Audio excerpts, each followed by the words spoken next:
So, as you know, all he made were cakes and cupcakes and yummy looking food. So what we're going to do today is we're going to make a yummy looking cupcake. And so somebody asked me, can we eat it? And I don't think so. With 5th grade, they're transitioning into middle school. So I am bringing more of the art history into their curriculum. They're doing a lot more writing in my classroom. They're writing artist statements with just about every piece of artwork that they do. So there's more writing involved. They're cognitively thinking about their artwork as well as performing their artwork. So it's a twofold thing where they're having to actually write down what they're doing. You didn't see that today, but a lot of times I have them write it down. Not long ago, the Whitney Museum in New York looked a bit like a bakery window.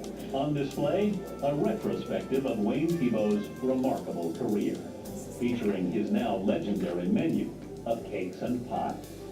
Someone told him he was like no Picasso, and he went down like 2 streets to every gallery, and no one accepted him. Some guy came out, and he's like, "What's that on your arm?" And he's like, "Oh, these are just my paintings, you won't like them." And he said, "Can I look at your painting?" And he said, "Sure." And he loved them, and pretty soon, even a museum gallery bought one of his paintings. And the message of the story was to never give up, and you'll succeed. Well, the video was really cool, and when we go to art class, it's really fun because Miss Gerardi, she always shows us a bunch of videos and encourages us to try harder. And if they have that dream to keep going like Wayne Thiebaud, they could end up in the Museum of Modern Art as well, just like Wayne Thiebaud did. That's what inspired me to do this project. Besides, it's really fun. The kids love cupcakes. So do I. Everybody get a sphere. Okay. I'm going to take one. All right, so I already made the spheres for you, so we didn't have to actually make the sphere yourself. But remember when we made the pinch pots last year? Yeah. Okay, so that's what we're going to do. We're going to make a pinch pot. They learned how to make a pinch pot last year, so that's where I started from.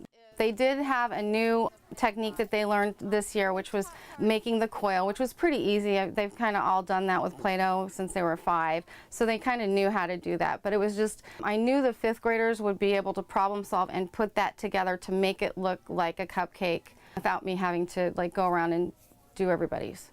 You want to make the sides about the same thickness as like a Thin Mint cookie. We all know what that is like because we just ate a bunch of cookies. Yeah, Girl Scout cookies. So just keep going round and round. Let me see. How are we doing? Okay, that's a little bit big. On me? Yeah. All right. So why don't we, everybody take a look at these before you finish. Yeah, that's the size. You can press it in there. Press your pinch pot in here and just kind of you'll make the cupcake little ridges on the side like this. I did this last night. It's amazing how they remember things that they've done year after year after year in art. And it's just amazing to me that they can remember, oh, we did that last year in art. But then when they're reading a story or when they're doing something in the classroom, because I've been a classroom teacher for 19 years previous to my art here. And they don't remember last week what they read, but they can remember what they made or what they drew last year. And so arts integration is starting to become very popular, and the county's bringing that in, and I can totally see the value of that and bringing arts into the classrooms more than just 1 hour once a week. She always makes it really clear what we're going to do, so she can kind of see our reaction to see if we like it or not. And that guy painted cakes and desserts and stuff, so she described it, so we will make clay yummy things. Well, we were kind of trying to copy off Wayne Thiebaud's ideas of making cupcakes and different pies and cakes. So we made clay, cupcake clay. we had these little cupcake things, and we'd put the clay ovals into the cupcake to give it the ridges, and then we had to take it out, and then we got another block of clay that we had to make into a snake form to make the coil for the ice cream sprinkles. And so we made those, and then we had these cups and this sheet of clay. So we put the cups down on the sheet of clay and used a pencil to trace it. Yeah. And this is where you're going to build your cupcake lid with. So be careful to pull it out. All right, so then you're going to get this, and this is going to be your lid, and this is what you're going to build your frosting on top of, okay? Well, it's like a mix of fun and hard to work with clay, because working with clay, you have to kind of make sure it doesn't fall apart, and you have to get the right shape. But it's also really fun because it kind of feels cool, and then you get to have fun with it. It was fun, and the hashtag was like to put it around so it can stick easier. Then you had to use this clay and the vinegar that we use as glue to make it stick to the icing. So the first thing I'm going to do is, this is slip. This is actually vinegar and smushed up clay. All right, so I'm going to just, whoops, oops. Okay, see what I'm doing on the edge? Can you see that? No. Zoom. Okay, can you see that? Yes. Making hash mode? Yeah, I'm making like hashtag. Okay, so I'm making hashtag all the way around. That's called scoring. All right, but you guys know it as hashtag. Yeah. So I'm scoring all the way around the edge, and then I'm going to put a little bit of, this slip is like glue, and I'm going to just put some slip on there, and that will keep it together, and it's kind of messy. Well, everything's messy about clay.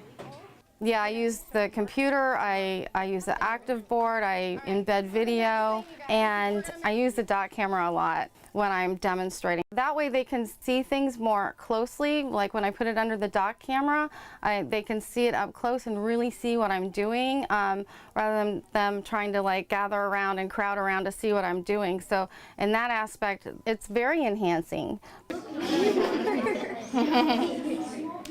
All right, who else needs help? Me. Okay. I'm after. I've done it. Oh, that looks good. You don't need help. That looks great.